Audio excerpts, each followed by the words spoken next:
हरे कृष्णा। और आज हम चर्चा कर रहे हैं कि श्रद्धा जो होती है, फेथ।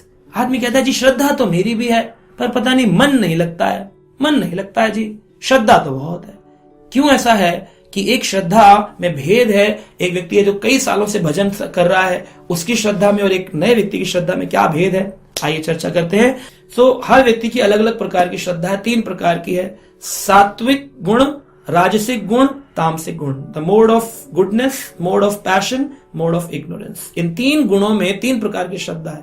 सात्विक श्रद्धा जो है उसे उत्तम श्रद्धा कहते हैं, राजसिक श्रद्धा है उसे माध्यमिक श्रद्धा कहते हैं, और जो तमोगुणी श्रद्धा है उसे तामसी श्रद्धा कहते हैं, यानी कि सबसे निचले वाली श्रद्धा। उत्तम, राजसी, तामसी। क्या भेद है इनमें, क्या भेद है इन श्रद्धाओं में?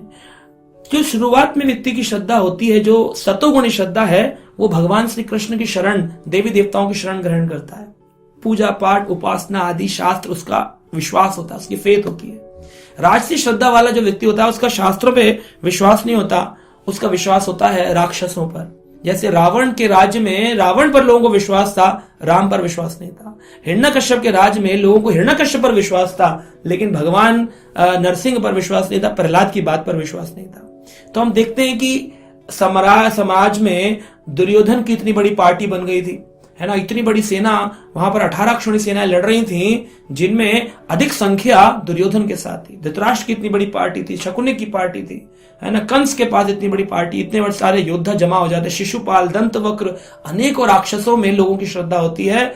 इसको कहते हैं राजसी श्रद्धा। और आज के जीवन में अगर देखें तो आसुरी वृत्ति के जो लोग हैं, असुर वृत्ति के, मांसाहार करने वाले, लोगों के साथ दुर्व्यवहार करने वाले, संसार में भगवान की अवहेलना करने वाले, मंदिरों के खिलाफ बोलने वाले, गीता भागवत के खिलाफ बोलने वाले, यही राक्षस हैं कलयुग में। इनके प्रति श्रद्धा राजसी श्रद्धा। और तमोगुणी श्रद्धा, तामसी श्रद्धा वो है जब व्यक्ति जो है वो भूत प्रेतों में अपनी श्रद्धा रखता है। तांत्रिक, भूत प्रेत, है ना, ब्लैक मैजिक, यही सब पर उसकी श्रद्धा रहती है। वो कहता है बस यही करूंगा, दूसरे का अनिष्ट करने के लिए उपासना करूंगा, अपना सुख, अपनी भक्ति, उससे कोई लेना देना नहीं। तो ये तामसी श्रद्धा है। अब ये 3 प्रकार की श्रद्धा गुणों के आधार पर बताई गई है। और साथ में यह है कि अगर कोई व्यक्ति मंदिर में भी आता है, मंदिर में आ गया, सात्विक श्रद्धा है, वो भगवान कृष्ण का भजन करने लगा, उसमें भी 3 प्रकार की श्रद्धा है।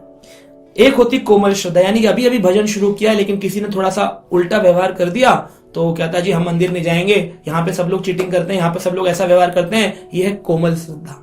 जब धीरे धीरे उसका भजन पक्का होता है, अच्छा भजन करता है, अच्छे साधुओं का संग करता है, आदो श्रद्धा ततो साधु संग, भजन क्रिया, फिर चैंटिंग करता है, गीता पढ़ता है, फिर उसकी निष्ठा, उसके अनर्थ निवृत्त होते हैं, तब उसकी श्रद्धा माध्यमिक श्रद्धा आती, जैसे कहते हैं परिपक्व श्रद्धा बनती है उसकी। और फिर परिपक्व श्रद्धा से वो बड़े अच्छे साधुओं का संग करता है, अच्छा भजन करता है, अच्छी चैंटिंग करता है, और ध्यान से गीता को अब्सॉर्ब करता है, मेडिटेट करता है, फिर उसके और अनर्थ निवृत्त होते हैं, फिर घूमकर वो लूप वापिस आता है, उसकी श्रद्धा प्रबल श्रद्धा बन जाती है, बहुत ही कांस्टेंट ऐसी श्रद्धा हो जाती है जो अब उसे निष्ठा तक ले जाएगी।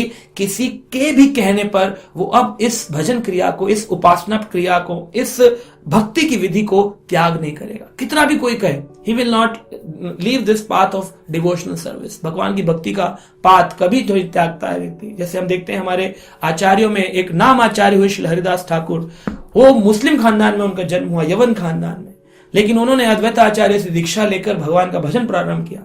तो वहां का जो मुस्लिम राजा था वो उनके खिलाफ हो गया और उसने कई प्रकार के नियम लगाए कि उनको 22 बाजारों में मारा जाए।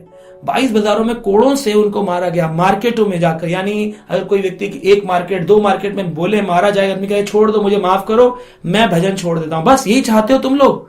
लेकिन नहीं, उन्होंने कहा खंड खंड जाए देही, जाए यदि प्राण, मेरे प्राण चले जाएं या खंड खंड हो जाए, शरीर के टुकड़े टुकड़े हो जाएं, तबो तो ना बदने हरे छड़े हरि नाम, तब भी मैं अपने इस बदन से हरि का नाम लेना नहीं छोड़ूंगा।